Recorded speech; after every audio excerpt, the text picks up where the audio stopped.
Hello dear students, welcome to the class.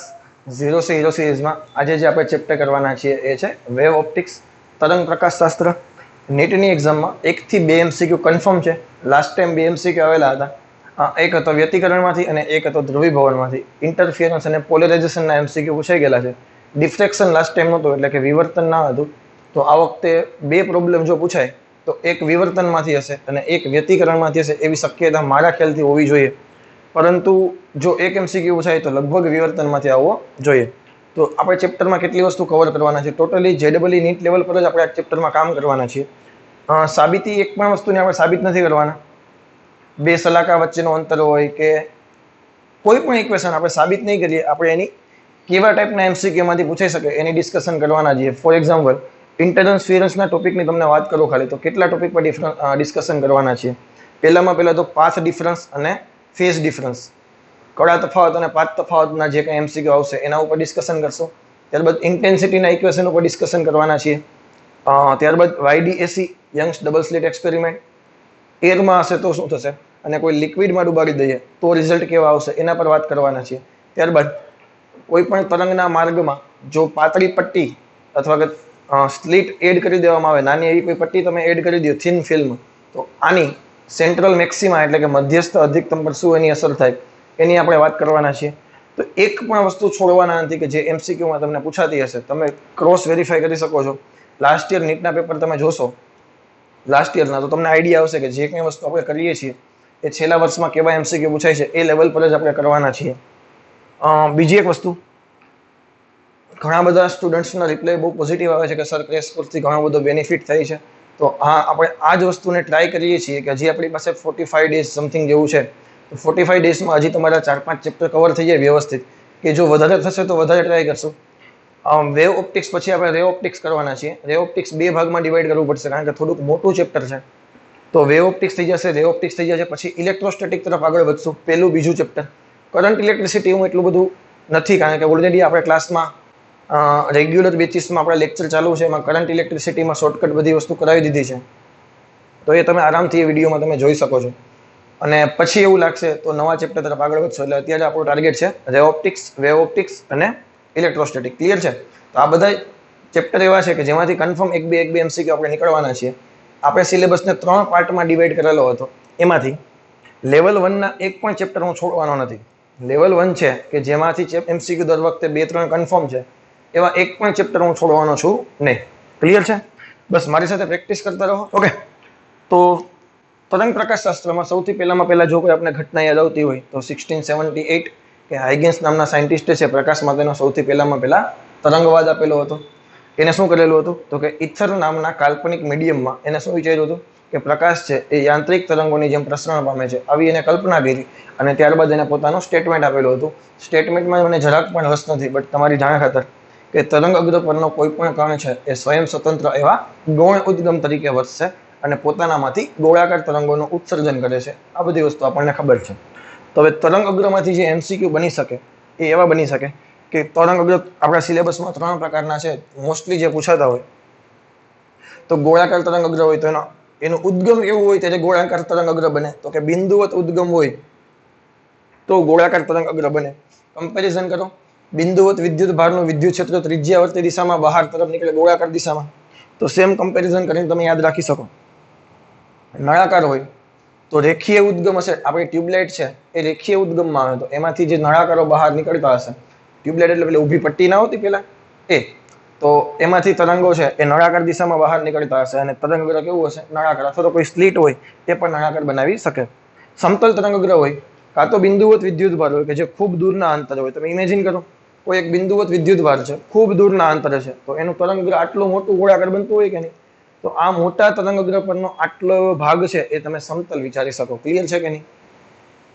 તો આ એના તરંગ અગ્ર છે, તમને ખબર જ છે, દોરેલું છે. હવે અંતર સાથે એરિયામાં અને તીવ્રતામાં કેટલો ફેરફાર થાય એ આ વસ્તુ ઉપર ડિપેન્ડ છે. મોસ્ટ પ્રોબેબિલિટી જેની પૂછાવાની છે એ સમતલ છે, કારણ કે એનો એરિયા અચળ હોય છે અને ઇન્ટેન્સિટી પણ કેવી હોય છે? અચળ હોય છે. ગોળાકાર તરંગ અગ્ર હોય તો ઇન્ટેન્સિટી 1/r² મુજબ ઘટે છે. You can compare it with electric field. બિંદુવત વિદ્યુત ભારનું વિદ્યુત ક્ષેત્ર 1/r² મુજબ ઘટે. યાદ કરો કે Q/r². તો ઇન્ટેન્સિટી છે ગોળાકાર તરંગ અગ્રની 1/r² મુજબ ઘટે છે અને એનું વર્ગમૂળ કાઢો તો નળાકાર તરંગ અગ્રની ઇન્ટેન્સિટી 1/r મુજબ ઘટે છે. યાદ કરો E બરાબર 2k λ/r. તમારો જે તાર છે એ રેખીય ઉદ્ગમ કહેવાય ને. પેલું ચેપ્ટરમાં અનંત લંબાઈના તારથી ઉદ્ભવતું વિદ્યુત ક્ષેત્ર 2k λ/r. તો I ચલે છે 1/r. તો ઉદ્ગમ કેવું છે? રેખીય ઉદ્ગમ. તો ઇન્ટેન્સિટી 1/r મુજબ ઘટે. આવી રીતે તમે કમ્પેરિઝન કરી શકો. ક્લિયર કે નહીં? એ જ એમાં તો કે અહીંયા 1/d ના સમપ્રમાણમાં એટલે કે વ્યાસના અથવા તો 1/r ત્રિજ્યાના એનો વર્ગમૂળ કાઢવાનો છે. તો 1/√d અને 1/√r બધી વસ્તુ એકની એક જ છે. તો આટલી વસ્તુ તમારે યાદ રાખવાની છે. આમાંથી પૂછાવાની શક્યતા બહુ નહીવત છે, બટ પૂછાઈ જાય તો આપણે MCQ છોડવાના છીએ નહીં. ક્લિયર છે? ત્યારબાદ હવે જે આપણો મેઇન ટોપિક છે એ છે ઇન્ટરફિયરન્સ એટલે કે વ્યતિકરણ. ઓકે, તો ઇન્ટરફિયરન્સમાં તો ડેફિનેશન તમને બધાને ખબર જ છે કે ભાઈ જ્યારે બે કોઈ સુસંબંધ ઉદ્ગમો અથવા તો કોહરન્ટ સોર્સ છે એમાંથી બે પ્રકાશના તરંગો છે કોઈ એક બિંદુ પર સંપાત થાય અને સંપાતીકરણની ઘટના છે એના દ્વારા ફરીથી ઉર્જાનું વિભાજન થાય અને જે પેટર્ન તમને મળે છે એને તમે કહેતા હતા વ્યતિકરણ. તો બે વસ્તુ આમાં કેટલી વસ્તુ IMP છે એના ઇક્વેશન મેં તમારી સામે રાખી દીધા છે. પહેલા તને ફેઝ ડિફરન્સ એટલે કે કળા તફાવત ખબર હોવી જોઈએ. તો આ જે રિલેશન છે એ ફેઝ ડિફરન્સ અને પાથ ડિફરન્સ વચ્ચેનું રિલેશન છે. આ તમને ખબર છે તરંગ સદિશ છે. ડેલ્ટા ફાઈ બરાબર k delta x. Path difference હોય તો કળા તફાવત મળશે અને કળા તફાવત જોતો હોય તો પાથ ડિફરન્સની કિંમત મૂકવી પડશે અને પાથ ડિફરન્સ જોતો હોય તો કળા તફાવતની કિંમત મૂકવી જોશે. k બરાબર 2π/λ. આની ખૂબ જરૂર છે. MCQમાં તને ખબર પડી છે કેવી રીતે યુઝ કરવો તે. એકચ્યુઅલી સ્ટેપ જ હશે આખા. મોસ્ટ ઓફ એક્ઝામ્પલમાં તરંગ પ્રકાશશાસ્ત્રમાં ડેલ્ટા એક્સ તને મળશે, ડેલ્ટા એક્સ પછી તને ફાઈ મળશે અને ફાઈ પછી તને તીવ્રતા મળશે. આના આધારે મોસ્ટ ઓફ MCQ વધારે પૂછાતા હશે. પરિણામી કંપ વિસ્તાર કે બે તરંગો જ્યારે ભેગા થાય માનો કે તો એકનો કંપ વિસ્તાર માનો કે A હતો, એનો ફેઝ માનો કે φ1 છે, એનો કંપ વિસ્તાર કેટલો છે A. બીજો કોઈ કંપ વિસ્તાર B છે, એનો ફેઝ ડિફરન્સ માનો કે φ2 છે. તો આ બંને વચ્ચેનો જે ફેઝ ડિફરન્સ થાય એ φ થશે અને પરિણામી કંપ વિસ્તાર છે √a² + b² + 2ab cos φ. આ તમને ખબર છે. તીવ્રતાનું સમીકરણ ખૂબ અગત્યનું. I બરાબર આની તીવ્રતા I1, આની તીવ્રતા I2, I1 + I2 + 2 √I1 I2 cos delta φ. Clear કે નહીં? હવે આ કેવી રીતે MCQમાં યુઝ થશે એ પહેલા બે પ્રકારના વ્યતિકરણ છે, સહાયક વ્યતિકરણ અને વિનાશક વ્યતિકરણ. હવે સહાયક વ્યતિકરણ ક્યારે ઉદ્ભવે? તો તમે વિચારો કે બે ઉદ્ગમો છે એ સુસંબંધ હોય. સુસંબંધનો મતલબ શું થાય? ઉદ્ગમો કોહરન્ટ સોર્સિસનો મતલબ એવો થાય કે એની ઇન્ટેન્સિટી સમાન હોવી જોઈએ, એની ફ્રીક્વન્સી સમાન હોવી જોઈએ. એની વચ્ચેનો ઇન્ટેન્સિટી તો મે બી અલગ અલગ હોઈ શકે બટ એની ફ્રીક્વન્સી સમાન હોવી જોઈએ. એનો ફેઝ ડિફરન્સ છે કાં તો 0 હોવો જોઈએ અને કાં તો સેમ હોવો જોઈએ. માનો કે બે વખતે ફેઝ ડિફરન્સ 4 નો હશે તો દરેક વખતે 4 જ રહેવો જોઈએ. સમજાય કે નહીં? કારણ કે એક વખત આવૃત્તિ સમાન થઈ જશે પછી ફેઝ ડિફરન્સ છે સમયથી કેવો થઈ જશે? સ્વતંત્ર થઈ જશે. ના ખબર પડી. શરૂઆતમાં બંને વચ્ચેનો ફેઝ ડિફરન્સ 4 જ હતો. સાંભળજે મારી વાત. શરૂઆતમાં બંને વચ્ચેનો ડિફરન્સ 4π તો એવું માની લઈએ આપણે.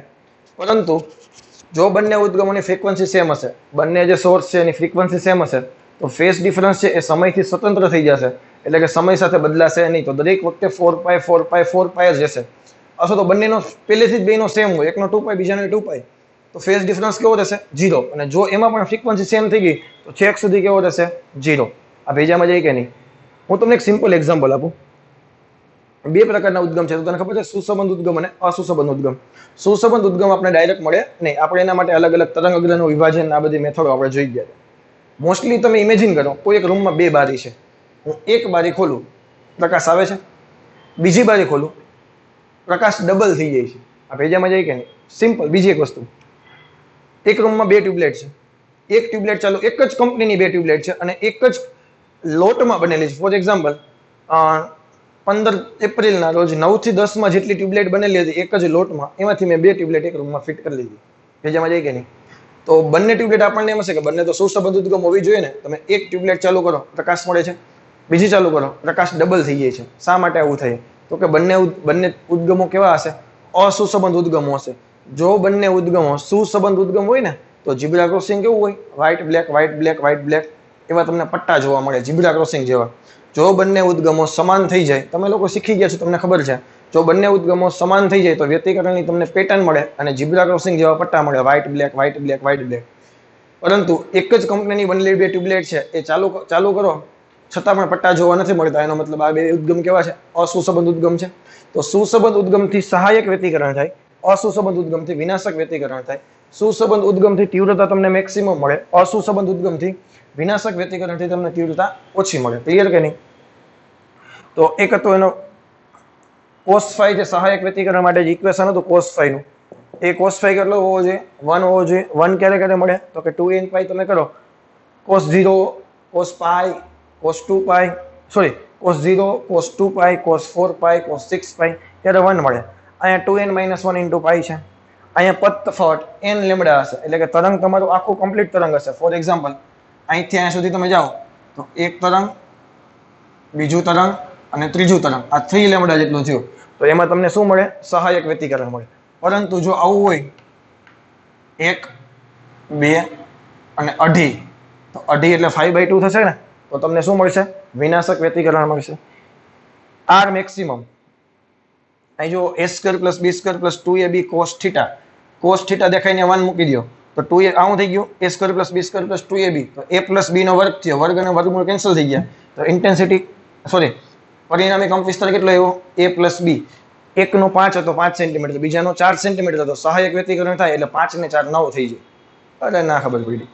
પેજામાં જાય સહાયક વ્યતિકરણ કોને કહેવાય? શૃંગ ભેગા થવા જોઈએ અથવા તો ગર્ત ભેગા થવા જોઈએ. તરંગ સાથે કમ્પેરિઝન કરો તો શૃંગ ભેગા થાય તો સહાયક વ્યતિકરણ થાય. 5 ને 4 9. ગર્ત ભેગા થાય તો છેદમાં 9.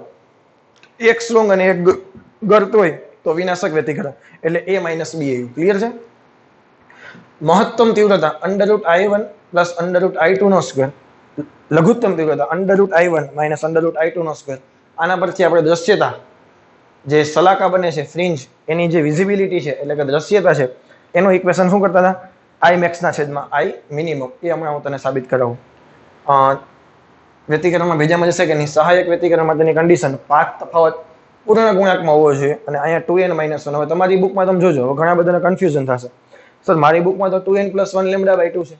હવે જ્યારે 2n + 1 λ/2 હોય ત્યારે n ની કિંમત છે ને 0 થી ચાલુ થશે, અને મેં 2n - 1 λ/2 હોય તો n ની કિંમત 1 થી ચાલુ થશે. ફોર એક્ઝામ્પલ 0, ચલો 2n + 1 λ/2 છે, તો n બરાબર 0 મૂકો તો 1 λ/2, λ/2 જેવા કે નહીં, 2n - 1 λ/2 એમાં 1 થી ચાલુ થાય.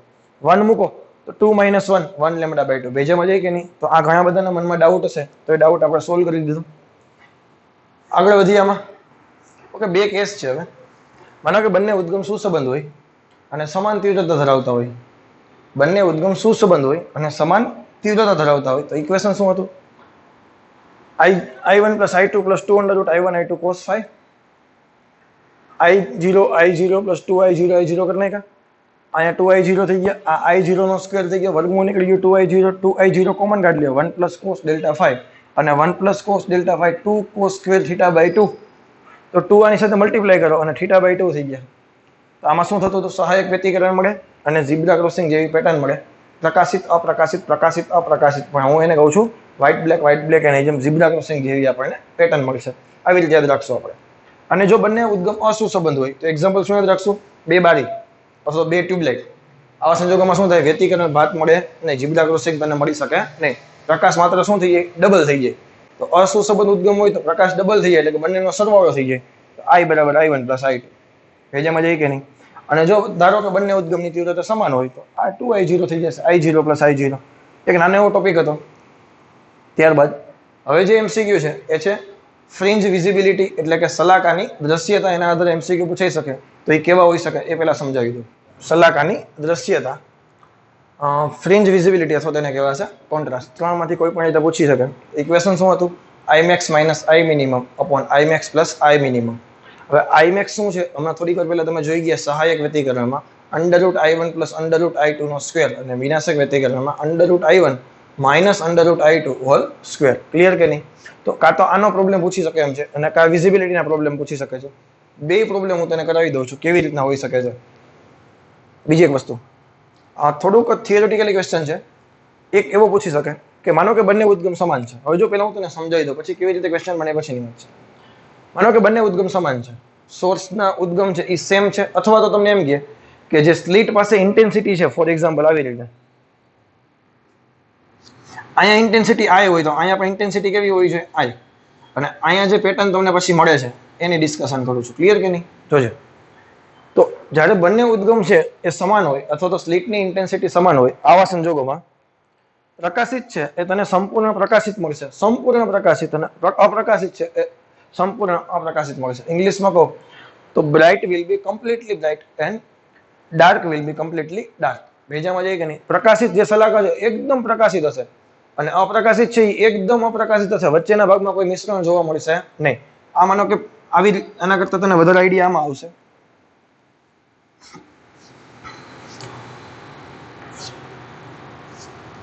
પ્રકાશિત છે તો કમ્પ્લીટલી પ્રકાશિત, અપ્રકાશિત છે તો કમ્પ્લીટલી અપ્રકાશિત. આવી રીતે એક્ઝેક્ટ વચ્ચેના ભાગમાં કોઈ મિશ્રણ થયેલું તમને જોવા મળશે નહીં. ક્લિયર કે નહીં? તો આવા સંજોગોમાં તમને મેક્સિમમ ઇન્ટેન્સિટી મળે એ 4I0 મળે અને મિનિમમ ઇન્ટેન્સિટી મળે 0 મળે. મેક્સિમમ ઇન્ટેન્સિટી કેટલી મળશે? 4I0. મિનિમમ ઇન્ટેન્સિટી 0 મળે. અહીંયા કિંમત મૂકો 4I0 - 0, 4I0 + 0, 4I0 કેન્સલ થઈ ગયા. વિઝિબિલિટી 1 એટલે કે 100% દ્રશ્યમાન થશે. પેજામાં જાય કે નહીં? પરંતુ જો બંને સોર્સ છે અથવા તો બંને સ્લિટ છે એની તીવ્રતા સમાન ન હોય તો આવા સંજોગોમાં શું થાય? આ પ્રકાશિત છે એ સંપૂર્ણ પ્રકાશિત હશે નહીં, થોડીક ઓછી હશે. Bright will be less bright and dark will be less dark. પ્રકાશિત છે એ થોડી ઓછી પ્રકાશિત હશે અને અપ્રકાશિત છે થોડી ઓછી અપ્રકાશિત હશે. મારી વાત ધ્યાનથી સાંભળજો હું જો બોલું તો. પ્રકાશિત છે એ ઓછી પ્રકાશિત હશે, અપ્રકાશિત છે એ થોડી ઓછી અપ્રકાશિત હશે. આવા સંજોગોમાં મેક્સિમમ ઇન્ટેન્સિટી તમને 4I0 મળી શકે નહીં. મિનિમમ ઇન્ટેન્સિટી પણ 0 થઈ શકે નહીં. વચ્ચેના ભાગમાં ક્યાંક ક્યાંક મિશ્રણ તમને જોવા મળે તો આવા સંજોગોમાં તમે પેટર્ન છે એક્ઝેક્ટ તમે 100% જોઈ શકો નહીં. પેટર્ન છે ત્યાં એવું તમે ફીલ કરી શકો પરંતુ તમને એક્ઝેક્ટ ઝીબ્રા ક્રોસિંગ જેવી પેટર્ન તમને જોવા મળે નહીં. તો આમાંથી MCQ બનાવી શકે તો એનો મેઇન આધાર કેના ઉપર છે? સોર્સ અને સ્લિટની તીવ્રતા સમાન હોવી જોઈએ તો તમને 100% વિઝિબિલિટી મળે અને બંને અલગ અલગ હોય તો 100% વિઝિબિલિટી મળશે નહીં. પેજામાં જાય કે આમાંથી ગમે એમ તને MCQ પૂછે તને આવડી જવા જોઈએ. હવે આના કેલ્ક્યુલેટિવ એક્ઝામ્પલ છે હું તને કરાવી દઉં છું. I max I minimum વાળા અને વિઝિબિલિટી વાળા. ક્લિયર છે? ઓકે, બે પ્રોબ્લેમ છે મારી સામે. પહેલો પ્રોબ્લેમ કંઈક આવો છે કે if the two lights waves having same frequency, બે પ્રકાશના તરંગો છે એની આવૃત્તિ કેવી છે? સમાન છે. હેવ ઇન્ટેન્સિટી રેશિયો 4:1 અને તેની તીવ્રતાનો રેશિયો કેટલો છે?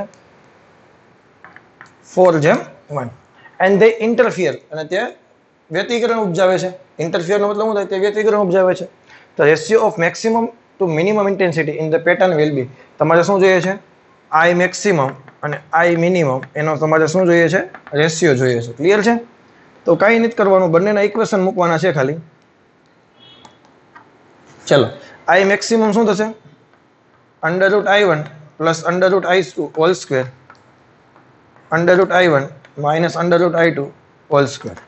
√I1 4 નું વર્ગમૂળ 2. I1 દેખાઈને કેટલા મૂકું? 4.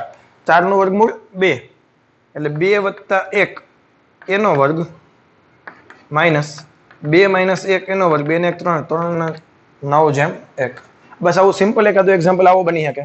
અને એક છે વિઝિબિલિટીનો એક્ઝામ્પલ, એ કેવો બની શકે એ જોઈ લઈએ. The interference pattern is obtained with two coherent light sources. બે સુસંબદ્ધ ઉદ્ગમો દ્વારા એક વ્યતિકરણ ભાત મેળવવામાં આવે છે અને એમાં ઇન્ટેન્સિટીનો રેશિયો છે n. એમાં બંનેમાં ઇન્ટેન્સિટીનો રેશિયો શું છે? I1/I2 = 10:1. Okay, the value of visibility, દ્રશ્યતા કેટલી થશે અથવા તો કોન્ટ્રાસ્ટ કેટલો થશે એ આપણે જોવાનું છે. કેની વિઝિબિલિટી હોય? સલાકાની, ફ્રિન્જની વિઝિબિલિટી હોય. ક્લિયર છે? તો પહેલા તો મને કે વિઝિબિલિટીનું ઇક્વેશન શું હતું? I max I minimum I max + I minimum. Clear છે? હવે I max અને I minimum ક્યાંથી મળશે? હમણાં આગળ જેવી રીતે કહ્યું, I max કેટલા થશે? √I1 √I2 હોલ સ્ક્વેર એટલે કે √n + 1 નો સ્ક્વેર. a + b નો સ્ક્વેર સિમ્પલ સાદું રૂપ આપી દો. પહેલાનો વર્ગ n² વત્તા 2√n વત્તા 1 અને I મિનિમમ શું થશે? √n - 1 નો સ્ક્વેર. તો n - 2√n + 1. આવડે કે ન આવડે? હવે બંને વસ્તુ અહીં મૂકવાની છે અને વિઝિબિલિટી મળી જશે. કાંઈ છે નહીં, બહુ સિમ્પલ વસ્તુ હોય છે. કોઈક દિવસ કરેલું હોય ને મગજમાં હોય તો ખબર પડે કે શું કરવાનું છે.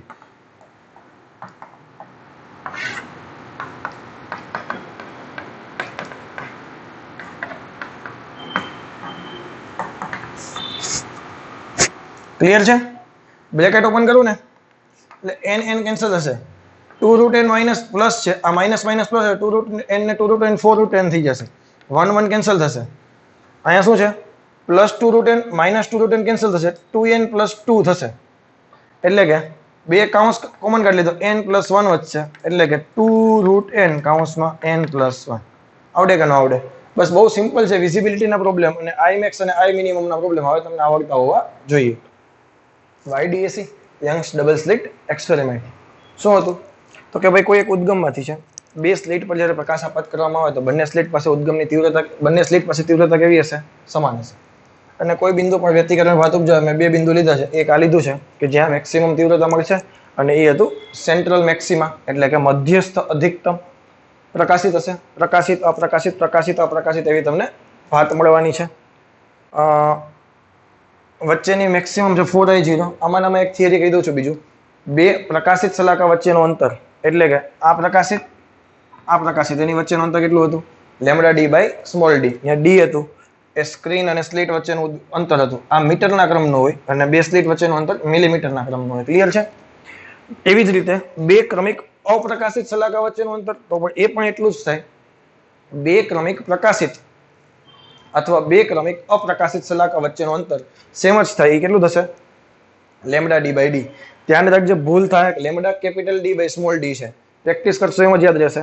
એક પ્રકાશિત અને એક અપ્રકાશિત સલાકા વચ્ચેનું અંતર તો થશે લેમ્ડા ડી બાય 2D. અને વ્યતિકરણમાં બધી સલાકાની પહોળાઈ કેવી આવે છે? સમાન આવે છે. કેવી રીતે આવે છે? જો, આ મધ્યસ્થ અધિકતમ, પ્રથમ અપ્રકાશિત, પ્રથમ પ્રકાશિત, બીજી અપ્રકાશિત, બીજી પ્રકાશિત, આવું બધી વસ્તુ હવે તમને ખબર છે. મારે જે વસ્તુ સાબિત કરાવી છે એ છે એમાં પદ તફાવત. આ પદ તફાવત કેટલો આવે એ મેઇન વસ્તુ છે. તો હું આ હવે પેટર્ન છે એને ડિલીટ ચેકી નાખું છું અને જો હું સાબિત કરી દઉં છું તને, બહુ નાનું એવું કેલ્ક્યુલેશન છે. પદ તફાવત આટલો છે. વ્યવસ્થિત ધ્યાનથી જો ને તો S2P અને S1P ની બાદબાકી જેટલો છે. આ પદ તફાવત છે બીજું કંઈ નથી. શું છે? S2P અને S1P ની બાદબાકી જેટલો છે. હવે તમારે ત્રિકોણ ધ્યાનમાં લે.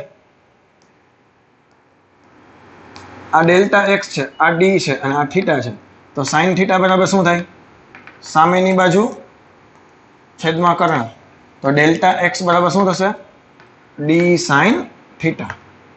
અને જો તમે વ્યવસ્થિત ધ્યાનથી જુઓ તો આ મિલીમીટરના ક્રમનું છે, આ mm ના ક્રમનું છે. તો આ થીટા કેવો થશે? ખૂબ નાનો એંગલ થશે.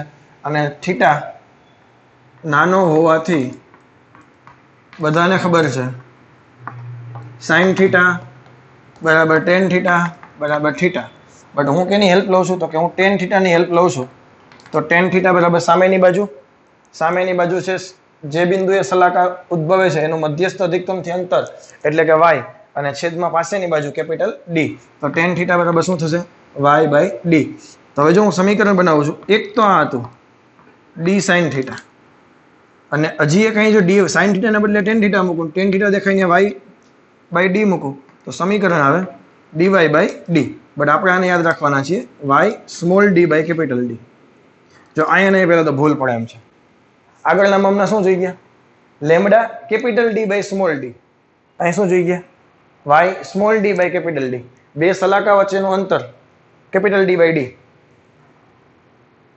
પાથ ડિફરન્સ યંગના ડબલ સ્લિટના એક્સપેરિમેન્ટમાં y small d by capital D. ભેજામાં જઈ કે નહીં? તો એક આ વસ્તુ હતી તારા મગજમાં હોવી જોઈએ. એને એક નાનું એવું ઇક્વેશન, સલાકાની કોણીય પહોળાઈ પૂછે તને, કોણીય પહોળાઈ કેટલી થાય આ એંગલમાં? સલાકામાંનો કાંઈ બનતી હોય આમ તો એની કોણીય પહોળાઈ કેટલી થશે? તો કે લેમ્ડા બાય સ્મોલ d. બે સ્લિટ વચ્ચેનો અંતર અને તરંગ લંબાઈનો જે કંઈ રેશિયો છે એ. ક્લિયર કે નહીં? તો આને આધારે ફરીથી પાછું સહાયક વ્યતિકરણ અને વિનાશક વ્યતિકરણની શરત તને શીખવાડું છું. તો પાથ તફાવતના સમીકરણ હતા ડેલ્ટા x બરાબર d સાઇન થીટા બરાબર y છોટા d by capital D. Clear કે નહીં? બે પ્રકારના વ્યતિકરણ, સહાયક વ્યતિકરણ અને વિનાશક વ્યતિકરણ. સહાયક વ્યતિકરણ ક્યારે થાય? તો કે તરંગ લંબાઈ પૂર્ણ ગુણાંકમાં હોય, n લેમ્ડા હોય ત્યારે.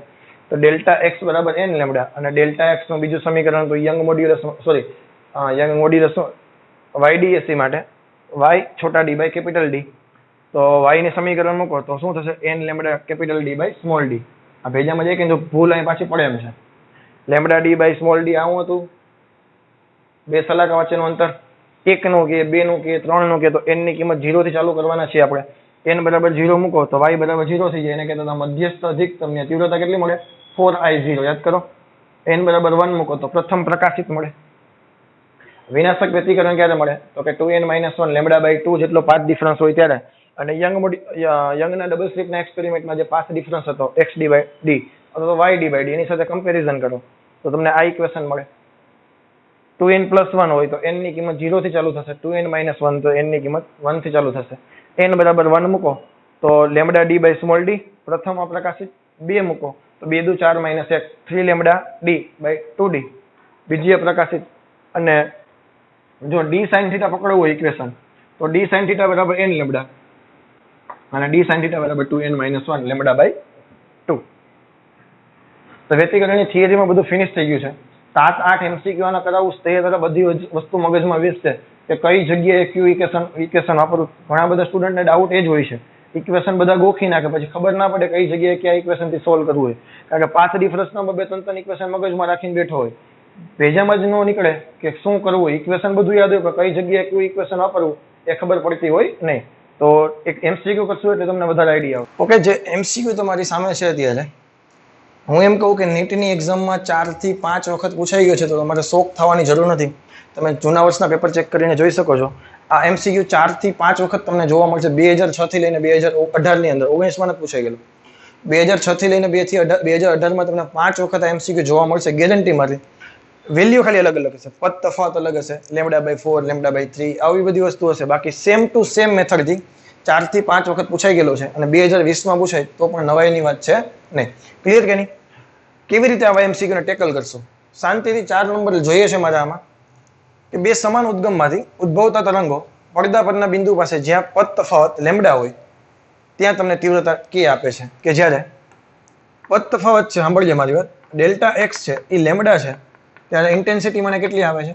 k આપે છે. ક્લિયર છે? તો જ્યારે પદ તફાવત λ/4 હોય તો તે બિંદુ માટે મને ઇન્ટેન્સિટી કેટલી આપે?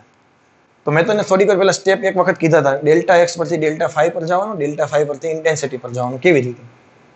હવે મને પદ તફાવત ખબર પડી ગઈ છે ડેલ્ટા x, તો એના પરથી મારે કડા તફાવત જોઈએ છે, ફેઝ ડિફરન્સ. તો ડેલ્ટા ફાઈ બરાબર k into delta x. k દેખાય અહીંયા 2π/λ અને ડેલ્ટા x દેખાય ત્યાં લેમ્ડા.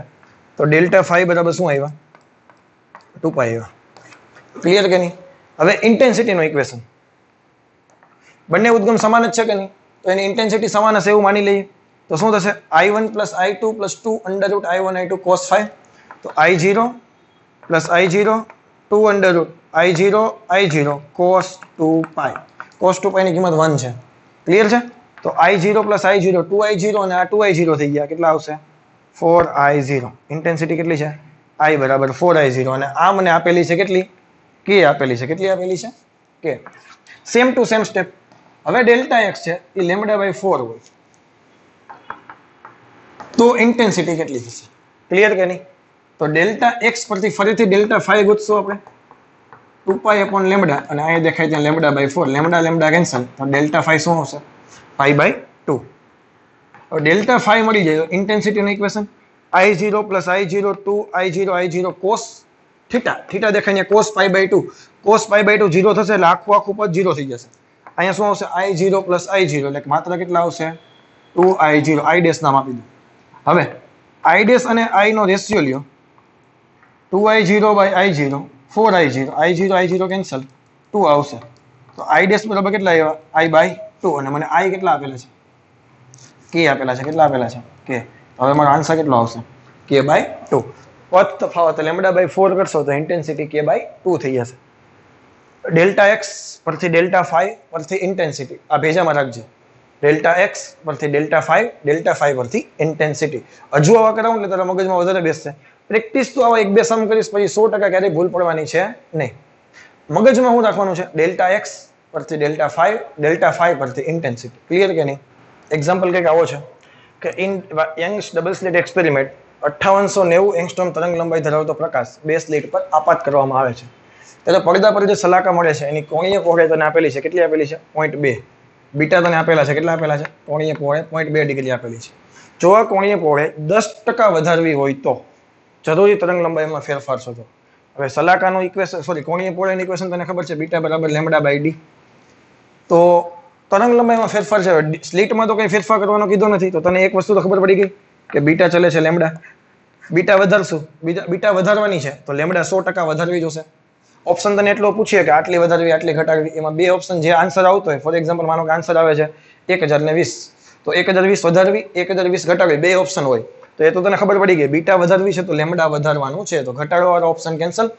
ઓકે, આપણે પર્સન્ટેજના સ્વરૂપમાં આપેલું છે, તો પર્સન્ટેજ કોને કહેવાય? Delta B by V multiply by 100 is equal to 10%.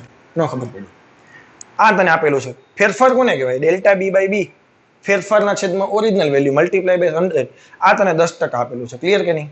તો મારે પહેલા તો અહીંયા શું કરવું પડે? ડેલ્ટા બી બાય બી બરાબર ડેલ્ટા લેમડા બાય લેમડા.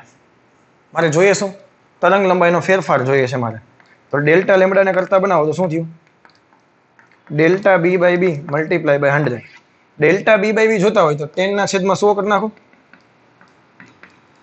10/100, અને લેમડા કેટલા થઈ ગયા? 5890 એંગસ્ટ્રોમ મને આપેલા છે. 0 0 કેન્સલ, આ 10 10 કેન્સલ, તો કેટલો આન્સર આવ્યો? 590 એંગસ્ટ્રોમ. તો ડેલ્ટા લેમડા છે 589 એંગસ્ટ્રોમ. શું કરવું જોઈએ? ઇન્ક્રીઝ કરો તો કોણીય પહોળાઈ વધે. આ ભેજામાં જાય કે નહીં? તો આવા સિમ્પલ એક્ઝામ્પલ હોય, આમાં કંઈ હોતું નથી. બહુ એટલે બહુ ઇઝી વસ્તુ હોય છે. ખાલી ઇક્વેશન મૂકવાનો છે અને એકાદી વખત મગજમાં આવો એમસીક્યુ આવી જાય પછી ભૂલાતો નથી. હવે ક્વેશ્ચન કંઈક આવો છે કે યંગના બે સ્લિટના પ્રયોગમાં મધ્યસ્થ અધિકતમની તીવ્રતા I0 છે. ફોર એક્ઝામ્પલ આવું કંઈક સેટઅપ છે આપણું. આ જે મધ્યસ્થ અધિકતમ મળે ને તીવ્રતા કેટલી છે? I0. ક્લિયર છે? સ્લિટ વચ્ચેનું અંતર d, આ બે સ્લિટ વચ્ચેનું અંતર સ્મોલ d છે એ કેટલું છે? 5 લેમડા છે. જ્યાં લેમડા એ પ્રયોગમાં વપરાયેલ પ્રકાશની તરંગ લંબાઈ છે કોઈ એક સ્લિટની સામે, એટલે કોઈ એક સ્લિટની સામે એટલે અહીંયા થયું એક સ્લિટની સામે d બરાબર 10d અંતરે. આ d કેટલા લેવાના છે? 10d અંતરે આવેલા પડદા પરના બિંદુએ તીવ્રતા, અહીંયા મારે તીવ્રતા જોઈએ છે. હવે જો થોડીક તમે બુદ્ધિ દોડાવો ને તો પહેલેથી તમને જો કહું તો I0 છે ને ખરેખર 4I0 હોય. અહીંયા શું હોય? 4I0 ને બદલે મને I0 આપ્યા છે, ના ખબર પડી. અહીંયા ખરેખર 4I0 હોય. I0 શું હોય? એક સ્લિટની તીવ્રતા હોય. અરે I1 પ્લસ I2 હતું ને, I0 પ્લસ I0 મૂકતા હતા, એટલે ખરેખર ને આ 4I છે. આ શું છે? 4I છે. 4I બરાબર I0. આ I શું હોય? એક સ્લિટની તીવ્રતા. એક સ્લિટની તીવ્રતા તમે વિચારો કેટલી થાય? I0/4. જો ધ્યાનથી જોજો, હું જે કરાવું છું I0/4, I0/4. હું તને આમાં ચાલે એક MCQ બનાવીને તને કહું. માનો કે કોઈ એક સ્લિટની મધ્યસ્થ અધિકતમ, કોઈ એક યંગના ડબલ સ્લિટના પ્રયોગમાં મધ્યસ્થ અધિકતમ પર મળતી પ્રકાશની તીવ્રતા I0 છે. જો બેમાંથી એક સ્લિટને બંધ કરી દેવામાં આવે તો હવે એની તીવ્રતા કેટલી થાય? તો તને ખબર પડવી જોઈએ. આ I0 જો હવે તું વિચારજે, અહીંયા 4I0 ક્યારે આવે? તો કે અહીંયા I0 હોય અને અહીંયા I0 હોય તો અહીંયા 4I0 આવે. હવે એકને બંધ કરી દો તો હવે અહીંયા 4I0 નહીં મળે, અહીંયા કેટલી મળશે? ખાલી I0. શા માટે? વ્યતિકરણ થવાનું છે જ નહીં, બે સંપાતીકરણ જ ના થાય. નથી ખબર પડતી. અહીંયા 4I0 ક્યારે મળે? અહીંયા I0 હોય અને અહીંયા I0 હોય ત્યારે કેટલા મળે? 4I0 મળે. હવે અહીંયા જ I0 છે તો 4I છે ને, આને બેને I કહી દો. હવે રેડી?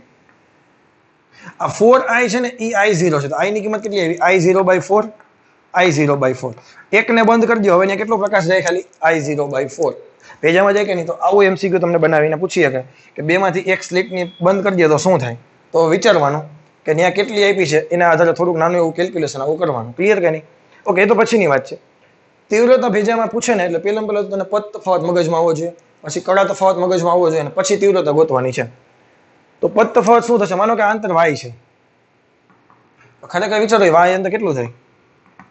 એક સ્લિટની સામે, એટલે બે સ્લિટ કરતા અડધું થઈ ગયું. તો y કેટલા થવા જોઈએ? d/2. ભેજામાં જાય તો પદ તફાવતનું સમીકરણ y છોટા d/D. y દેખાઈને કેટલા મૂકું? d/t. d ના d અને d દેખાઈને કેટલા મૂકું? 10d. dd કેન્સલ, d/20, અને d ની કિંમત મને આપી છે 5 લેમડા. 5 લેમડા મૂકું તો આન્સર કેટલો આવશે? લેમડા/4. મને પદ તફાવત મળી ગયા. હવે તમે રાજા પદ તફાવત મળી ગયો, ગોતો કડા તફાવત. ડેલ્ટા 5 બરાબર 2π/લેમડા ઇન્ટુ કેટલા છે? લેમડા/4. તો કેટલો આન્સર આવ્યો? π/2. શું આન્સર આવ્યો? π/2. હવે ઇન્ટેન્સિટી ગોતો. ઇન્ટેન્સિટી હું બે રીતે તને ગોતતા શીખવાડું. એક મેઇન ઇક્વેશન I બરાબર I plus 2 under root I cos phi ને cos phi દેખાય ને cos pi by 2 એટલે આ કેટલા થઈ ગયા 0 આ કેટલા થઈ ગયા 0 ધ્યાનથી સાંભળજો I બરાબર આન્સર કેટલો આવ્યો I ડેશ બરાબર આન્સર કેટલો આવ્યો 2i હવે જે હું બોલું ને એ વ્યવસ્થિત વિચારીને આ I છે ને એ એક સ્લિટની તીવ્રતા છે I છે ને એ એક સ્લિટની તીવ્રતા છે હવે એ ક્યાંથી મળે તો કે મધ્યસ્થ અધિકતમની તીવ્રતા I0 હોય તો એક સ્લિટની તીવ્રતા કેટલી થાય I0 by 4 હવે અહીંયા હું I0 by 4 મૂકીશ એટલે મારો આન્સર કેટલો આવશે નવી તીવ્રતા કેટલી થઈ ગઈ જે બિંદુએ પૂછ્યું ને તીવ્રતા કેટલી મળશે I0 by 2 આ ખાડો છે ભેજામાં જાય કે નહીં અહીંયા સુધી સ્ટેપમાં કંઈ વાંધો નથી પણ અહીંયા I ક્યારે લેવાનું ક્યારે I0 લેવા એ કેના ઉપર ડિપેન્ડ છે એક વસ્તુ યાદ રાખવાની અહીંયા 4I0 તો અહીંયા I0 અહીંયા 4I0 તો અહીંયા I0 બાકી અહીંયા ગમે એ કિંમત મૂકે ને સીધો પેલા અહીંયા I મૂકી દેવાનો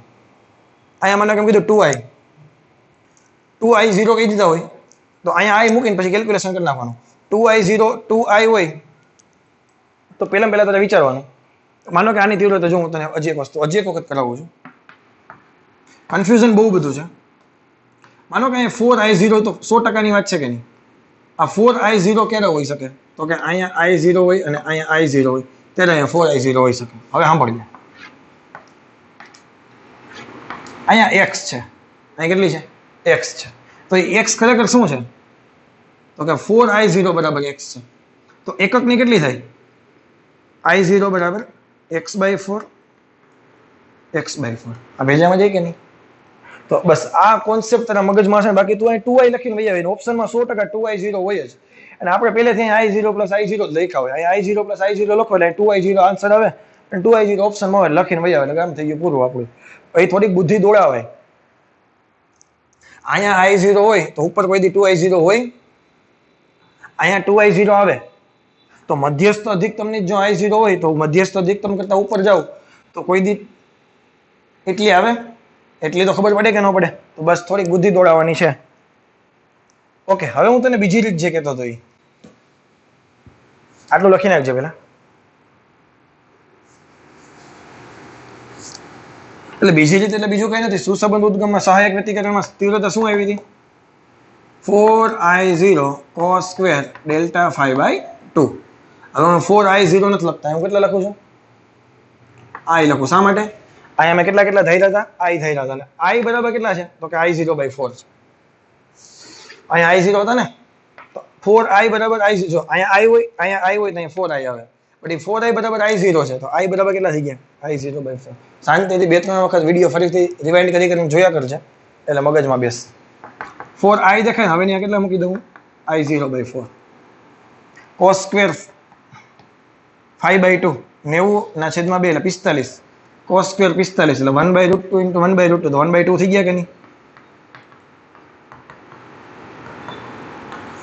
સોરી આગલા આન્સર આવ્યો તો I0 by 2 પેજામાં જાય કે નહીં આ થોડોક નાનો એવો ખેલ છે અહીંયા સમજી વિચારીને આગળ વધવાનું છે ક્લિયર કે નહીં મારી વાત તો સરસ મજાનું એક્ઝામ્પલ છે 2016 માં પૂછાઈ ગયેલો એક્ઝામ્પલ છે તો આવા એક્ઝામ્પલ પાછા રિપીટ થઈ શકે કારણ કે બહુ સારા એક્ઝામ્પલ કહી શકાય ઓકે નાનો એવો પ્રોબ્લેમ છે વ્યતિકરણના પ્રયોગમાં 700 નેનોમીટર તરંગ લંબાઈના પ્રકાશ વડે તૃતીય પ્રકાશિત શલાકા મેળવવામાં આવે છે હવે એ જ બિંદુએ પાંચમી પ્રકાશિત શલાકા જોતી હોય તો તરંગ લંબાઈ કેટલી રાખવી પડે આવા બધા કેસ છે ઓવરલેપિંગના કેસ કહેવાય અને ઓવરલેપિંગનો મતલબ શું થાય એક જ બિંદુએ બે અલગ અલગ પ્રકાશિત શલાકા જોઈએ તો ચોખ્ખી વાત છે ડી તો બદલવાના છે નહીં સ્મોલ ડી પણ બદલવાના છે નહીં તમારે બદલવું શું પડે તરંગ લંબાઈ બદલવી પડે તરંગ લંબાઈ બદલાવો તો પેટર્ન છે એ શ્રિંક થઈ શકે અથવા તો એક્સ્ટ્રાક્ટ થઈ શકે ભેજામાં જાય કે નહીં મોટી શલાકા મળી શકે અને તરંગ લંબાઈ બદલાવો તો નાની શલાકા પણ તમને મળી શકે તો પ્રકાશિત શલાકાનો ઇક્વેશન હતો મારી એમાં કંઈ જરૂર છે નહીં n લેમ્ડા d/d ત્રીજી પ્રકાશિત શલાકા માટે તરંગ લંબાઈ માનો કે લેમ્ડા લખી નાખો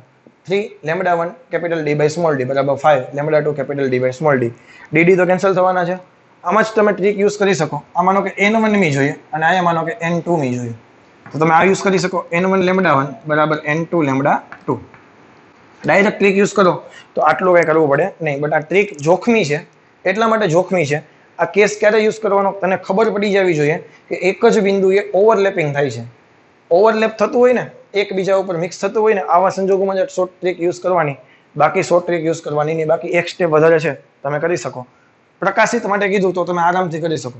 આ કેના માટે એ પાછું તને કહી દઉં. ઓવરલેપ બટ પ્રકાશિત માટે. અપ્રકાશિતમાં ઓવરલેપનો વિચારો જી હાલો શું થાય કે જે મને અહીં શું ઇક્વેશન આવે 2n-1 lambda D by 2d 2n1 lambda 1 કરી નાખો ચાલો 2n2 1 lambda 2 d by 2d dd cancel 2 cancel શું વધ્યું 2n-1 લેમડા 1 2n2 -1 લેમડા 2.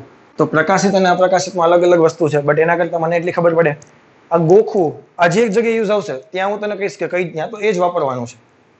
પણ આ જગ્યાએ તમે ડાયરેક્ટ ઇક્વેશન પ્રકાશિત સલાહકારનું ઇક્વેશન મૂકો અપ્રકાશિત સલાહકારનું ઇક્વેશન મૂકો અને તમે કેસ સોલ્વ કરી શકો. ભેજામાં જાય કે અહીં તમે ડાયરેક્ટ કરી શકો. પેલી મળતી હોય અહીં ત્રીજી જોઈએ છે તો પેલે મૂકો તરંગ લંબાઈ મૂકો. પ્રકાશિત અને અપ્રકાશિતમાં શોર્ટકટ મેં તને બનાવી દીધી. આ રીતે યાદ રાખો તો આ રીતે અને જો ડાયરેક્ટ આ રીતે કોન્સેપ્ટ યાદ રાખો તો કોન્સેપ્ટ ક્લિયર કે નહીં. આમાં મારી કંઈ જરૂર છે નહીં. કે નાવ સાવ નાનો એવો સિમ્પલ ટોપિક છે. યંગ્સ ડબલ સ્લિટ એક્સપેરિમેન્ટનું જે સેટઅપ હતું હવે લિક્વિડમાં ડુબાડી દેવાનું છે. તો તમને ખબર છે લિક્વિડમાં ડુબાડો એટલે એક જ વસ્તુ સૌથી પહેલા તો બદલાય કઈ તરંગ લંબાઈ વક્રી ભૂનાક જેટલા ભાગની થઈ જાય તો લેમડા કેટલી થઈ જશે મ્યુમાં ભાગની થઈ જશે. તો આપણા ઇક્વેશન કેવા ચેન્જ થાય તો કે સલાહકારનું પોઝિશન હતી nth હવામાં n lambda capital d by d હતી તો ત્યાં કેપિટલ લેમડાના બદલે લેમડા ds આવી જાય. લેમડા ds બદલે તમે શું મૂકો લેમડા બાય મ્યુ. તો જે પાંચમું પોઝિશન છે પેલા અહીંયા મળતું હતું મધ્યસ્થ અધિકતમથી એ હવે થોડુંક નીચે મળશે કારણ કે મ્યુમાં ભાગનું થઈ ગયું છેદમાં કંઈક વસ્તુ આવશે એટલે કિંમત ઘટશે કે નહીં ઘટે. બીજી વસ્તુ સલાહકારની પહોળાઈ હતી બે ક્રમિક પ્રકાશિત સલાહકા વચ્ચેનું અંતર અથવા તો સલાહકારની પહોળાઈ તમે જે કહો તે lambda capital d by small d હતી. હવે લેમડા બાય મ્યુ થઈ ગયું એટલે સલાહકારની પહોળાઈ પણ ઘટે કે ના ઘટે. અલ્ટિમેટલી તમે થોડુંક વિચારો તો પેલા હતા એના કરતા નીચે બધું આવવા મળશે. તો પેટર્ન છે પેલા આટલી હતી એ પેટર્ન સંકોચન થઈ જશે. ભેજામાં જાય કે નહીં આવું હોય ને એ ધીમે ધીમે ધીમે ધીમે ધીમે ધીમે સંકોચન થઈ જાય. વક્રી ભૂનાક જેમ વધારે વક્રી ભૂનાક હશે એમ છેદમાં કે વેલ્યુ વધશે તો વધારે નજીક આવશે તો સંકોચન કેવું થશે વધારે થશે. એટલે કે હવા કરતા લિક્વિડમાં પેટર્ન છે હવે શ્રિંક થઈ જશે. ભેજામાં જાય કે નહીં. તો બસ આવું સિમ્પલ ટોપિક કોન્સેપ્ટ હતો. આના આધારે એક બે એમસીક્યુ કરી નાખો એટલે વાયડીએસસીમાં કોઈ જાતની ડિફિકલ્ટી રહે નહીં. ઓકે સરસ મજાનું એમસીક્યુ છે કે in YDSC separation between slit is 1 mm. બે સ્લિટ વચ્ચેનું અંતર કેટલું છે 1 mm. ડેટા બનાવતો જવાનો and screen is located at a distance 1 metre. Screen કેટલી દૂર છે તો કે capital 1 metre from slit. Light of wavelength 600 nanometre is used. 600 nanometre wavelength use થાય છે. Now whole interference pattern is immersed in liquid. આ આખું સેટઅપ બધું ક્યાં જવા દેવાનું છે લિક્વિડમાં ઓફ રિફ્રેક્ટિવ ઇન્ડેક્સ 4/3. મ્યુ કેટલો છે 4/3. Find out change in position of fourth maxima formed before and after immersion of liquid. લિક્વિડમાં ડુબાડ્યા પહેલા અને લિક્વિડમાં ડુબાડ્યા પછી ચોથી પ્રકાશિત મેક્સિમા એટલે બીજું કઈ નથી પ્રકાશિતની વાત તમને કરે છે. મધ્યસ્થ અધિક મેક્સિમા એટલે ટૂંકમાં અધિકતમ. ચોથું જે અધિકતમ હતું એ લિક્વિડમાં ડુબાડ્યા પહેલા ક્યાં મળતું હતું પછી ક્યાં મળે તમે ઇમેજિન કરો. ચાલો હવામાં હોય તો ચોથું ક્યાં મળે અહીંયા મળે. પછી શું થાય તો કે y ઘટે કારણ કે ખબર ને y nth એર માટે શું હોય n lambda d by d. y nth liquid માટે શું હોય n lambda capital d by mu d. તો છેદમાં કઈ કિંમત વધશે એટલે આ ઘટશે. તો પેલા એર માટે ફોર્થ મેક્સિમા તમને અહીંયા મળતું હતું હવે ક્યાં મળશે અહીંયા મળશે y4 તારે આ સેપરેશન બેમાં જોઈએ છે. ક્લિયર છે કે નહીં. આ કેના માટે છે આ લિક્વિડ માટે છે આ કેના માટે છે એર માટે છે. ચાલો તો y એર માટે આને કહી દો 1 કીધું y1 કેટલા થશે 4 લેમડા d બાય d. આને y2 કહી દો લિક્વિડને શું થશે 4 lambda d but mu d. અત્યારે કિંમત નહીં મૂકીએ સેપરેશન ફાઇન્ડ કરી નાખીએ તો ડેલ્ટા y મારે જોઈએ છે તો કેનું વધારે છે એરનું ખબર પડી જ જાય. તો મારે y1 માઇનસ y2 કરીશ તો બેમાંથી કોમન કાઢી લે પહેલા જો 4 lambda d by d common કાઢી લે શું વધ્યા 1 માઇનસ 1 અપોન મ્યુ. હવે કિંમત મુકાય તો થોડુંક સ્ટેપ આપણે ફટાફટ થાય. 4 ના 4 600 નેનોમીટર છે ને 600 × 10⁻⁹ d દેખાય ત્યાં 1 મીટર અને છોટા d 1 millimetre 10⁻³ metre 1 minus 1 upon mu છે તો 3/4 લખી નાખો ડાયરેક્ટ અહીંયા. ચાલો એટલે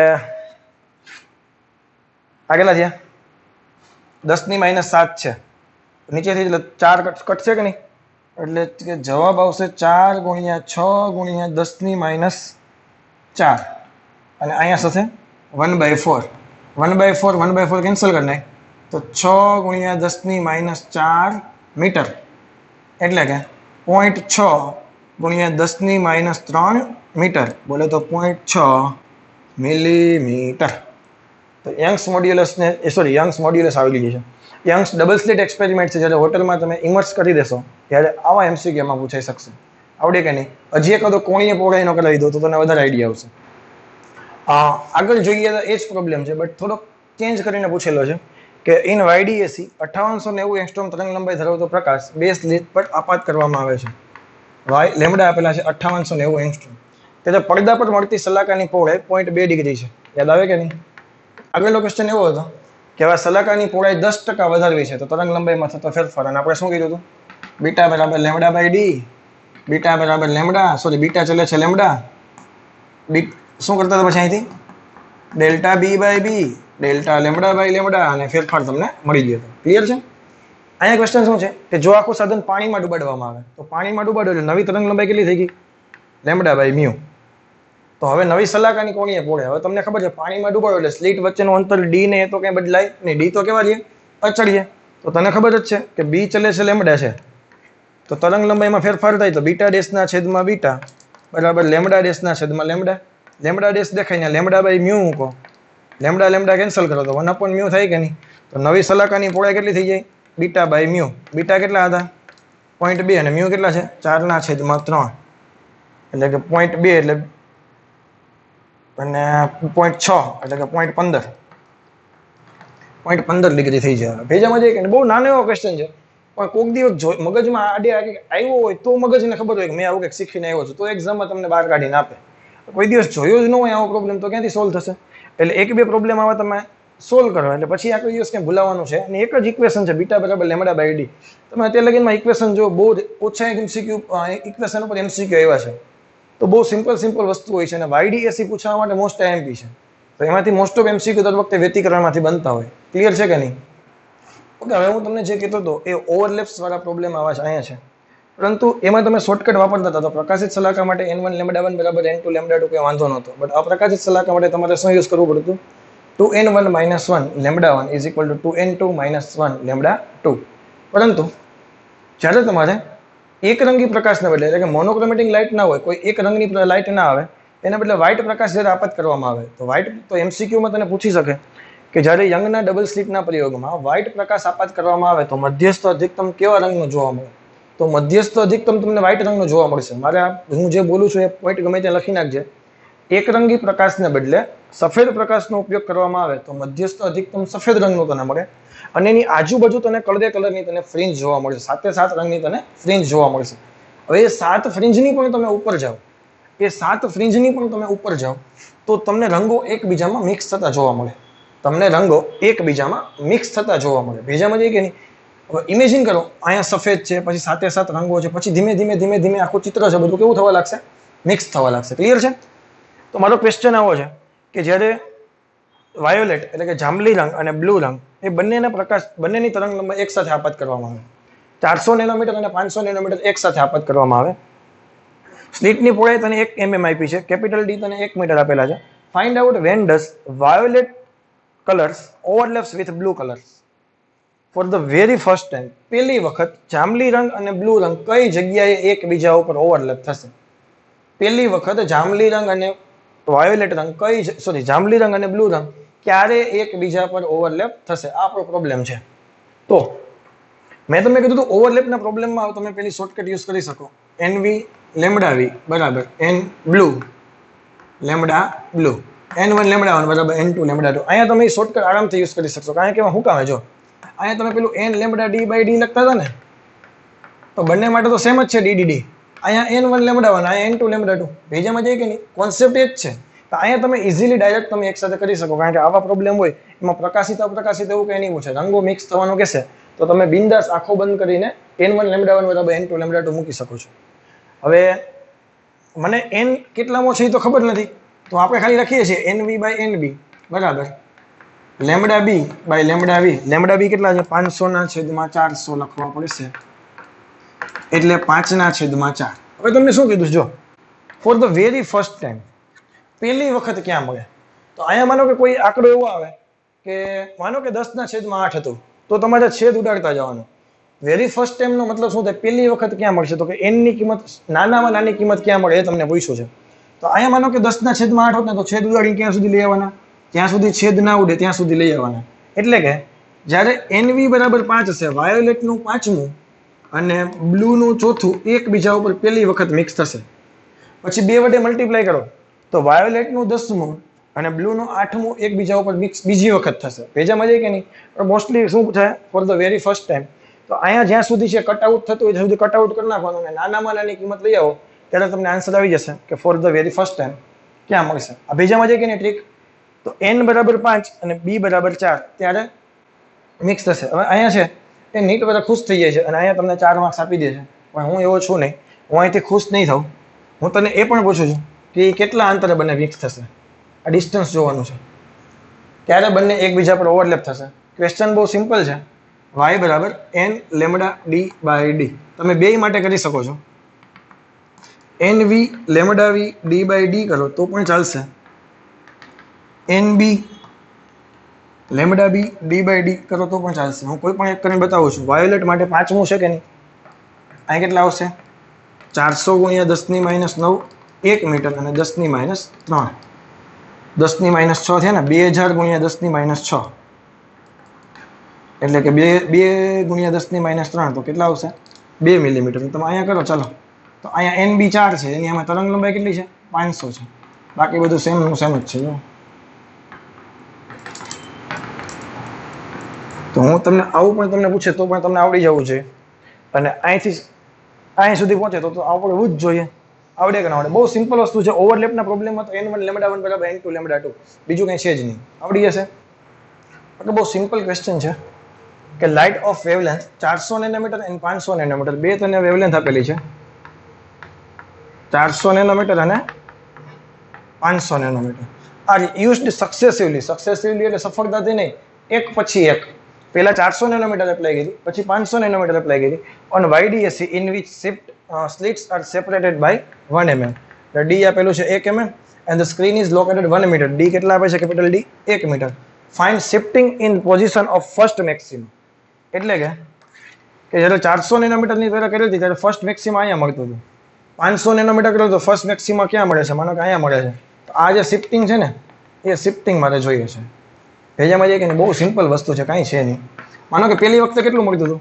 n lambda 1 capital d by d, but n બરાબર કેટલા મૂકી દો? ફર્સ્ટ મેક્સિમા છે એટલે 1. y2 બરાબર શું થશે? Lambda 2 capital d by d. હવે મને કહે છે કેમાં વધારે મળશે? બીજી વખતે શિફ્ટ છે, સોરી બીજી વખતે છે, પહેલી વખતે અહીંયા મળતું હતું, હવે શિફ્ટ ઉપર તરફ ખસશે. શા માટે? લેમડાની કિંમત મોટી છે તો અહીંથી y કેવા આવશે? દૂર આવશે. તો શિફ્ટ તને પૂછે તો શું કરશું? y2 માઇનસ y1 ઇન્ડિવિજ્યુઅલ ગોતવાની જરૂર નથી. d by d lambda 2 minus lambda 1 પતી ગયું. હવે d ની કિંમત મૂકો 1 મીટર, d કેટલા છે? -3. લેમડા 2 માઇનસ લેમડા 1 400 નેનોમીટર અને 500 નેનોમીટર, 100 નેનોમીટર એવા કે નહીં? તો 100 ગુણ્યા 10⁻9 આવી રીતે દાખલો કરે તો સ્પીડમાં થાય 10⁻7 10⁻3 10⁻4 મીટર એટલે કે 0.1 ગુણ્યા 10⁻3 મીટર, બોલે તો 0.1 મિલીમીટર. ઘણા બધા એક્ઝામ્પલ વ્યતિકરણમાં કરી ગયા છે. હજી એક ટોપિક બાકી છે, એ છે પ્રકાશના માર્ગમાં, તરંગના માર્ગમાં આપણે સ્લિટ એડ કરવાના છીએ અને પછી કેવા રિઝલ્ટ આવે છે એ ચેક કરી લઈએ એટલે વ્યતિકરણનું કામ આપણું ફિનિશ થઈ જાય. અગેન નીટ અને જેડબલઈ માટે IMP પ્રોબ્લેમ જેમાંથી પૂછાય છે એવો ટોપિક એટલે કે introduction of thin transparent shift. પાતળી એવી નાની એવી ટ્રાન્સપરન્ટ એટલે કે પારદર્શક વસ્તુને માર્ગમાં વચ્ચે મૂકવાની છે. ફોર એક્ઝામ્પલ પોલિથીન છે ને, પ્લાસ્ટિકનું જબલું, એનું જે નાનું એવું પારદર્શક બ્લેક કલરનું નહીં મૂકવાનું. પારદર્શક જબલું તમે મૂકો છતાં પણ જે ઇફેક્ટ આવે છે એ ઇફેક્ટ શું છે? હવે કેવા પ્રોબ્લેમ પૂછી શકે પહેલાં એની વાત કહું. કાં તો એકમાં સ્લેટ મૂકશે, કાં તો બેમાં સ્લેટ મૂકશે, અથવા તો ઉપર એકમાં ઉપર, કાં તો નીચે, કાં તો બેમાં. ત્રણમાંથી કોઈ પણ એક વસ્તુ પૂછી શકે.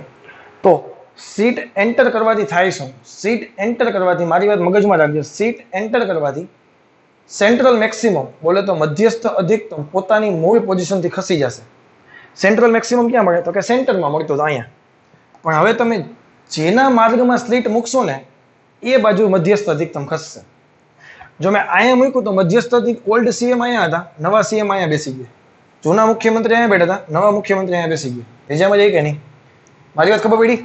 જેના માર્ગમાં પાતળી તકતી દાખલ કરવામાં આવે એ બાજુ ઓલ્ડ સીએમ એની બે બાજુ નવું મધ્યસ્થ અધિકતમ આવશે.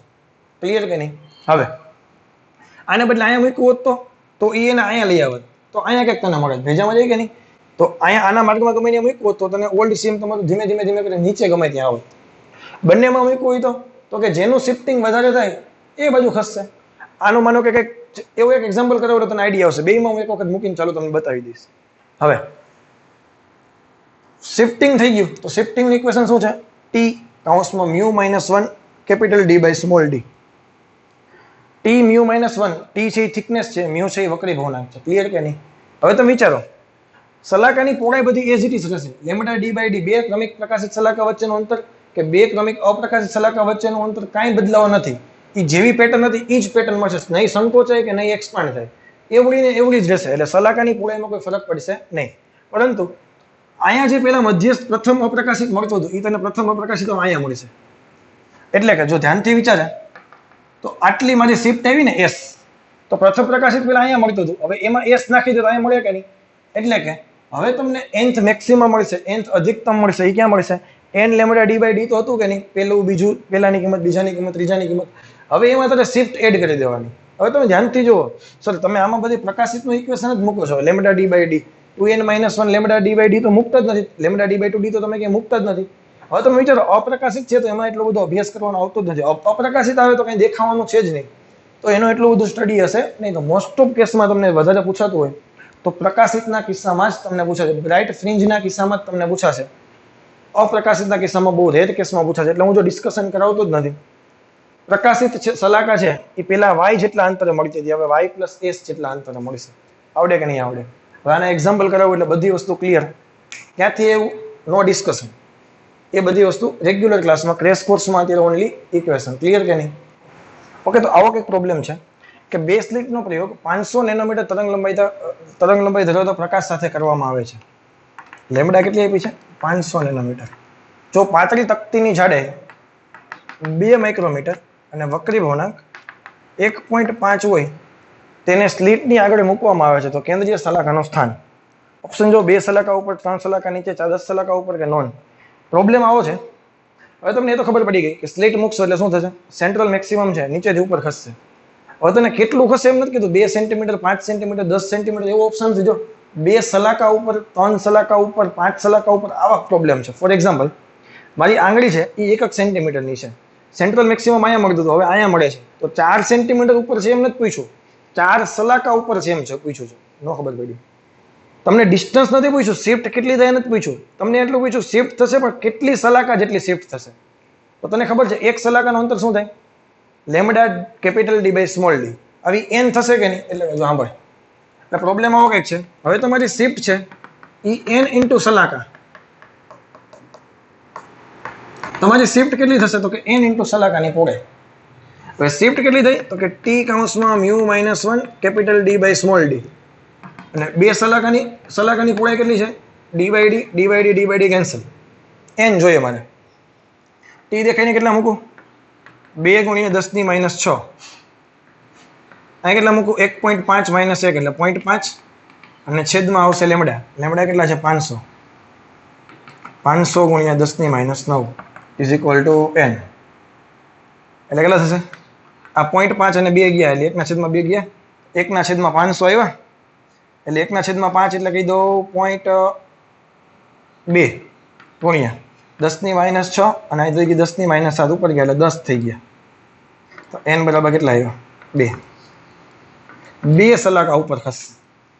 2 સલાકા ઉપર, 3 સલાકા નીચે, 10 સલાકા ઉપર. ખબર પડી કે નહીં? કેટલી શિફ્ટ થઈ છે? તો શિફ્ટ માનો કે આટલી થઈ, તો એમાં કેટલી સલાકા આવે? તો કે એકક સલાકા કેટલી હતી? તો કે lambda capital D by small D. એવી કેટલી સલાકા આવે? તો કે n સલાકા આવે. પછી સાદું રૂપ આપો એટલે તમારો જવાબ આવે. આવડે કે ના આવડે? તો આવો પ્રોબ્લેમ પૂછે કે ખાલી શિફ્ટ પૂછે નહીં પણ થોડુંક કેસ કોમ્પ્લિકેટેડ કરી નાખે ને આવું કરે એટલે આપણે મૂકીને વહી આવીએ. આવું જોવાનું, વિચારવાનું. સલાક આટલું અંતર છે તેમાં કેટલી સલાકા આવે? તો કે ભાઈ ટાક ટાક ટાક ટાક ટાક એકકની કેટલી હતી? તો કે લેમ્ડા ડી બાય ડી. આવી કેટલી આવશે તો કે n જેટલી આવશે. મજામાં જાય કે નહીં? એને શિફ્ટ સાથે સરખાવી નાખવાનો. આવા પ્રોબ્લેમ પૂછાઈ શકે છે. ઓકે, તો પ્રોબ્લેમ કંઈક આવો છે કે બે સ્લિટના પ્રયોગમાં એક સ્લિટના માર્ગમાં 1.5 વક્રીભવનાંક વાળી કાચની પ્લેટ મૂકતા સલાકાઓ x જેટલી ખસે છે. એટલે કે વક્રીભવનાંક જ્યારે 1.5 હોય છે ત્યારે સલાકાઓ x જેટલી ખસે, એટલે શિફ્ટિંગ કેટલું થાય છે? x જેટલું થાય છે. જ્યારે તે પ્લેટના બદલે સમાન જાડાઈની, માનો કે આમાં થિકનેસ કેટલી હતી? t હતી. હવે આ પ્લેટના બદલે સમાન જાડાઈ એટલે કે t થિકનેસ વાળી બીજી પ્લેટ રાખવામાં આવે ત્યારે સલાકાઓ છે, હવે શિફ્ટિંગ કેટલું થાય છે? 3/2x એટલું શિફ્ટિંગ થાય છે. તો બીજી પ્લેટનો વક્રીભવનાંક આપણે મ્યુ જોઈએ છે. ક્લિયર? તો કે બે કેસ છે, તો બંને કેસ પહેલા વારાફરતી જોઈ લ્યો. તો પહેલા કેસમાં શું કરશું? શિફ્ટિંગનું ઇક્વેશન s બરાબર t કૌંસમાં mu minus 1 capital d by small d. હવે તમારી પાસે જેટલી વેલ્યુ છે ને એટલી મૂકી દો. અને મ્યુ કેટલા છે? 1.5. તો 1.5 માંથી 1 ગયા તો 0.5 કેપિટલ d બાય d, અને શિફ્ટ કેટલી થઈ ગઈ? x.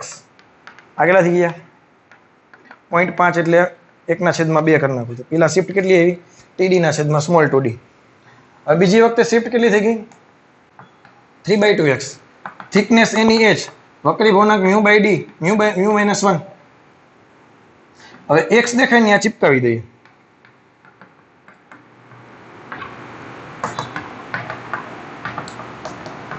તો td બાય d ઉડી ગયા. અહીં કેટલા થઈ ગયા? 3/4. અહીં કેટલા થઈ ગયા? Mu minus 1. 1 આ બાજુ આવે છે. 1 પ્લસ 3/4 એટલે કે 7/4. 4 × 4, 3 વૈધા, 4 × 7 28, 2 વૈધા, 4 × 5 20. હવે વક્રીભવનાંક કેટલો હશે? 1.75. તો શિફ્ટિંગમાં કંઈ શિફ્ટ એટલે સ્લિટ દાખલ કરવાથી કંઈ ફરક નહીં પડે. એટલું બધું બહુ સિમ્પલ એમસીક્યુ હોય છે. ટફ એટલું બધું લેવલ નથી વધતું. યસ, ઇક્વેશન એક તમારું વધી જાય છે યાદ રાખવાનું, બાકી લેવલ વધતું નથી. કંઈ બહુ સિમ્પલ હોય છે. એટલા બધા કંઈ ટફ પ્રોબ્લેમ એમાંથી બની શકે એમ છે નહીં. હવે તમને હું જે કહેતો હતો કે બંનેના માર્ગમાં માનો કે સ્લિટ રાખી દઈએ તો આવા સંજોગોમાં શું થાય એની વાત કરી દઉં. ઓકે, તો બે પ્લેટ વાળો હવે પ્રોબ્લેમ છે મારી પાસે કે in a YDSC fringes are observed by using the light of wavelength 4800 angstrom. હવે જે ફ્રિન્જ એટલે સલાકાનો જે ઓબ્ઝર્વેશન કરવામાં આવે છે એના માટે જે તરંગ લંબાઈનો યુઝ થાય છે કેટલી છે? 48 angstrom. If a glass plate mu is equal to 1.5 is introduced in a path of the one of the wave and another plate is introduced in the path of the mu 1.8 other wave, the central fringes takes place position of fifth. એટલે બે mu તને આપી દીધા. બે plate add કરવાની બેના માર્ગમાં, બેના મ્યુ તને આપી દીધા છે. અને central fringe tax place the position of the fifth bright fringe. એટલે કે સેન્ટ્રલ ફ્રિન્જ બોલે તો મધ્યસ્થ અધિકતમ. મધ્યસ્થ અધિકતમ હવે ક્યાં ખસી ગયું? પાંચમી પ્રકાશિત સલાકાની જગ્યાએ ખસી ગયું. મધ્યસ્થ અધિકતમ ક્યાં ખસી ગયું? પાંચમી પ્રકાશિત સલાકાને ખસી ગયું. હવે તમે વિચારો, મેં તમને એમ કીધું હતું બેયના માર્ગમાં તમે એડ કરો તો શું થાય?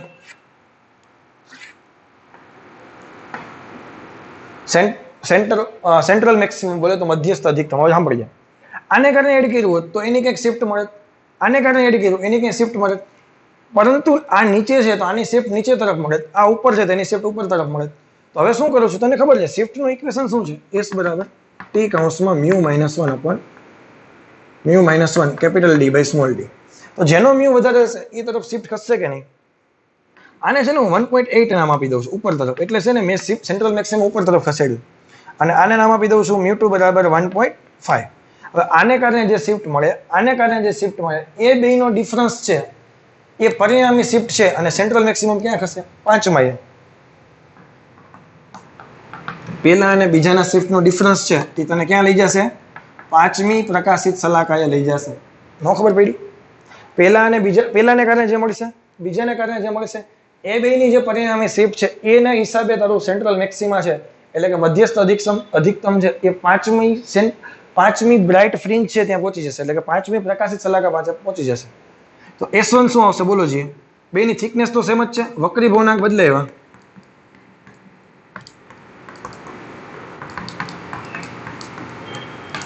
n lambda capital d by d. બધામાંથી જો d બાય d તો ઉડી ગયા. બધામાંથી જો d બાય d ઉડી ગયા કે નહીં? અહીં શું હોય? t mu minus 1 minus t minus t mu 2 વત્તા t બરાબર n લેમ્ડા. આ ટી કેન્સલ, બેમાંથી ટી કોમન કાઢી લ્યો. μ1 માઇનસ મોટું μ2 n લેમ્ડા, ટી બરાબર n લેમ્ડા μ1 માઇનસ μ2. n કેટલા છે? તો કે 5મી જગ્યાએ પહોંચી ગયા. આ વેવલેન્થ કેટલી યુઝ કરી હતી? 4800 into 10⁻⁻10. μ1 માઇનસ μ2 1.8 માઇનસ 1.5 બોલે તો 0.3, એટલે કે 3/10 ઉપર કરી નાખું 50. થોડુંક કેલ્ક્યુલેશન ધ્યાન રાખવાનું છે. આ 16 તરી 48 થયા, આ 1600 થયા, 16 × 85 એટલે કે 80 અને બીજા 3 મીંડા ઇન્ટુ 10⁻6 તો કેટલા થયા? 8 into 10⁻6 સોરી 10⁻8 into 10⁻6 મીટર. તો 8 into 10⁻6 મીટર.